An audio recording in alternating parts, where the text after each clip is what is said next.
What is up, guys? XDG back with a different set of mind and a different state of mind. So, excuse me while I adjust my headphones. You might hear a little bit of wrestling, but bear with me here. Alright, so, on to the shit. What I have before you guys are some of my newest designs for my new Fakemon. And, I just wanted to go ahead and give you guys a complete and total rundown of what we're dealing with here. Now, obviously these guys are not colored or anything like that, so just fuck with me here. Alright, so I have 5 so far, and just a genuine description of all of them, which in this case would particularly be, like I said, I don't really have a favorite out of the 5 of them right now, but like I said, these are just sketches, like they're not final, but they're like in the process of being finished, that kind of thing. So, like I said, we're going to get into that. At the same time, we're going to talk about, their typings and shit like that. So, I'm going to start off with the three-stage evolution that you see on the bottom here. Now, particularly, I took aspects of an actual manta ray in this particular case. Not really so much Mantine and Remoraid kind of thing, but I was really going for, like, one of those marvels of the ocean kind of situation, which is exactly why you see its first stage evolution start off as, like, it's tiny, it's cute, really not much to look at in terms of design, but still, like, it grows. As it grows and evolves, it becomes a more powerful ally to you later on. So, and then you got its second base evolution, and as you can tell, it has a stinger now, and like I said, I'll get into, typings and stuff like that at a later point. And then finally, you can see that its final evolution, it has like it has more of its pre-evolution, meaning its base form, underneath its wings. Now, typically, I was honestly looking at how I wanted to go about this, in particular, what type I wanted these Pokemon to be. Obviously, I'm going with water type. Obviously, like, that's just off base. But, as the second stage comes around, I was debating on whether or not to make it a psychic or sound type.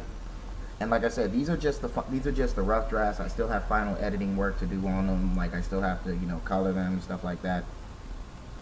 So basically, the whole thing of what I'm getting at is that each of these Pokemon, I was, like, directing a specific version of it, but at the same time, I was trying to get it past a certain level.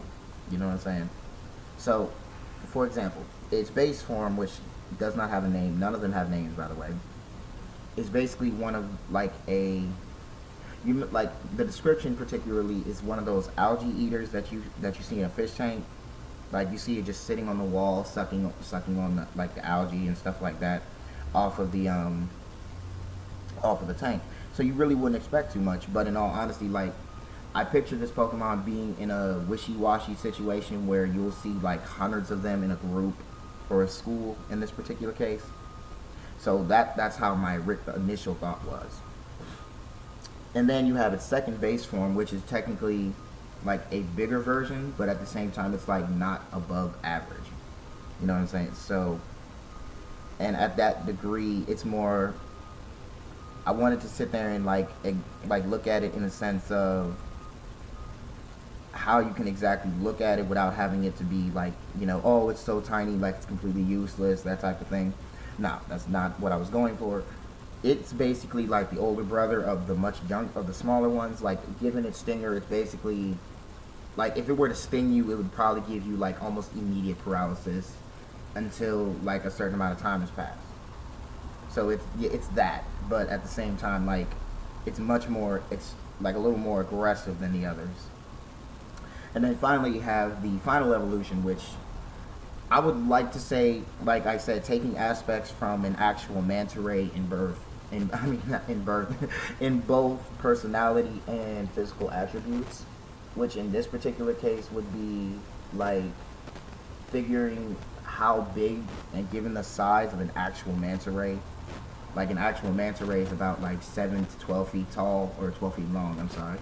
And, genuinely, they're not aggressive, you know what I'm saying? But, like, taking aspects from both of its pre-evolutions, it got me to that degree where I wanted it to have that parental role. Like, it takes protection under, like, as you can see underneath it, it has like I said, taking aspects from Mantine and at the same time keeping aspects from an actual manta ray.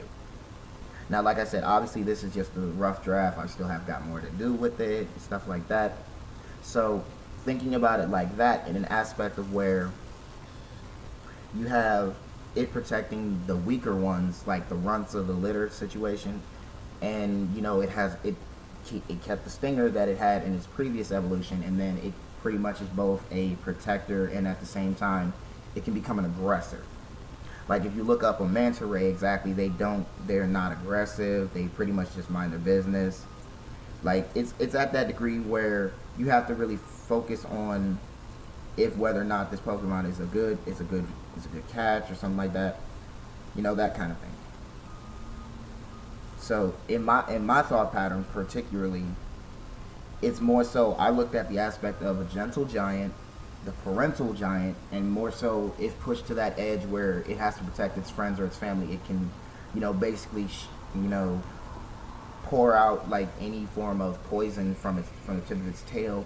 And as you can see at the very bottom of its chin, it has like 2 openings, which yes, they may look like gills, but in all honesty, the concept that I was going for was like it has like literally it's able to force out the air that it absorbs within its body and use them as like it's kind of like a Froakie thing, like the frubbles around Froakie's neck. That's what this is, only except instead of like using it as protection, it's more of a getaway.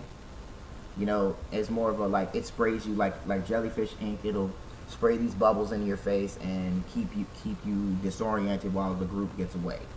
That type of thing. So, I mean, that's a pretty basic description of, like I said, it's probably I'll do an updated version of it, as I finish it. But right now, I'm still like working on the slight bit facts. So, like I said, that's the first set. I've got more, but this is just part 1. Just know that. Next one, I have a semi-robot Pokemon.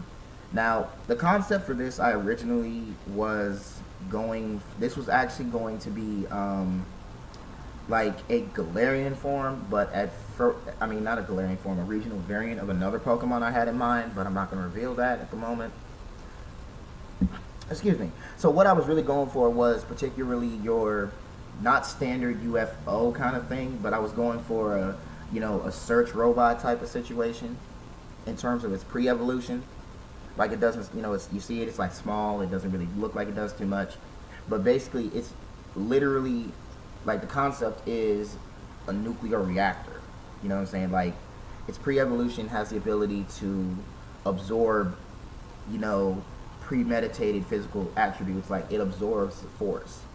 Like, say, for example, if you were to hit it with a direct attack, like, it would absorb that and probably give it back to you. It's kind of like Bide, really, but only except its body is capable of sustaining a certain amount of damage.